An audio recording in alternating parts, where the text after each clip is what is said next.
what is Medicare and what's the difference between the various routes that you could take in supplementing Medicare. So Part A and Part B are what I call the apples in your Medicare pie. Why?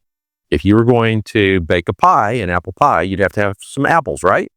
You don't have apples, you don't have apple pie. You got something else, but you don't have apple pie. Part A and Part B are the apples in your Medicare pie. You don't have A and B, you don't have anything else. It's all dependent upon A and B. Part A is hospital insurance. All the stuff that happens in the hospital. Part B is medical insurance, outpatient insurance. It covers, for the sake of simplicity today, we're going to call it doctor visits because it covers other things, but that's a pretty easy thing for us to kind of get our minds around.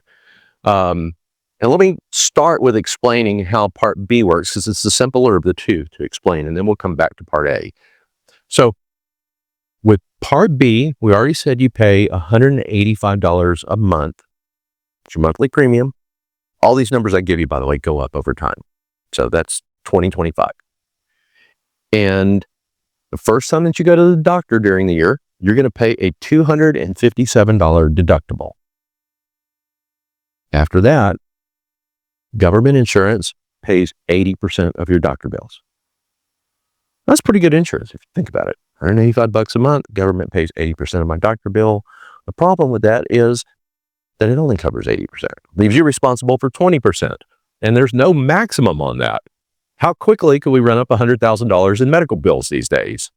She's a nurse practitioner. Oh, yes. Very quickly. My wife had emergency hernia surgery last year. $70,000. Boom, in a week. Very quickly. My oldest son, some years back, had a very serious automobile accident. He was life-flighted to Memorial Hermann shock trauma unit, was in a coma for weeks and weeks, and had a traumatic brain injury, went through rehabilitation, and he's just long ordeal. Had well over $1 million in medical bills. Now, if that happens when you're 65 or older, that's going to scramble your nest egg. So what are we going to do about that? We need to mitigate this exposure somehow because there's no upper limit on that. And you're going to do that in one of two ways. You're either going to do that with a Medicare supplement, also known as Medigap. We're going to call it Medigap because there's fewer syllables. Or you're going to do that with an Advantage plan, Medicare Part C Advantage plan. This is the Medicare fork in the road right here. You're going to go one way or you're going to go the other way, but you don't mix those two. Now, I'm not going to have to tell you which way you're going. Y'all remember the old commercials, the Apple and Microsoft commercials, I'm a Mac, I'm a PC? Yeah, well, you're either a Medigap person or you're an Advantage person.